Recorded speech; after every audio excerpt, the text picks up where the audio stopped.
LinkedIn és un canal de recerca de feina dels més importants, tot i ser dels més utilitzats, també com tots els canals, encara se li pot treure més profit del que se li treu.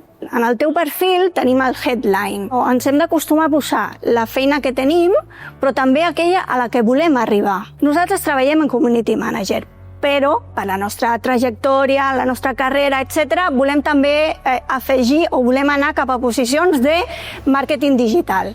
Doncs en el nostre headline hem de posar Community Manager / màrqueting digital / totes aquelles posicions a les que podem accedir amb el nostre perfil. Una cosa molt interessant que té LinkedIn és que tu pots tenir guardat el teu currículum, que et serveix per a diverses coses. Primer, per si estàs fent recerca de feina i en aquell moment no pots pujar tu el currículum, el tens allà penjat, però per altra banda també per si hi ha seleccionadors que estan fent recerca d'algun perfil i veuen el teu, poden accedir al teu currículum sense necessitat que tu t'inscriguis a una oferta. Això ho trobarem a l'apartat d'empleo. Hi ha una manera també de fer recerca de feina a LinkedIn que poca gent fa servir, però que és bastant útil.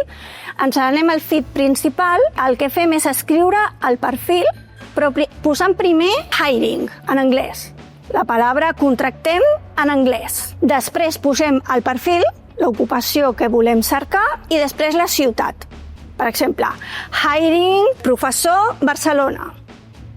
I amb això fem la cerca, però hem de fer servir un filtre que tenim a dalt de tot. I el filtre ha de ser publicacions. Són ofertes que no s'han publicat mitjançant la manera habitual de publicar a través de LinkedIn, sinó que ho han penjat a una publicació. Si tu estàs treballant actualment i no vols que ningú de la teva feina sàpiga que estàs en recerca activa de feina, cliquis un botonet que permet que els tècnics de selecció et puguin trobar, sàpigues que estàs en recerca de feina, però el propi personal de la teva empresa no vegi que estàs en recerca activa de feina. Si sabem, per exemple, d'una empresa que ens interessa, podem saber si ha penjat ofertes, quines són les persones que seleccionen. Podem saber quines persones tenen el nostre mateix rol o el rol que ens interessa en aquesta empresa. Quina és la mobilitat o la rotació del personal d'aquesta empresa. Quan tu veus una persona que t'interessa contactar i li dones a connectar,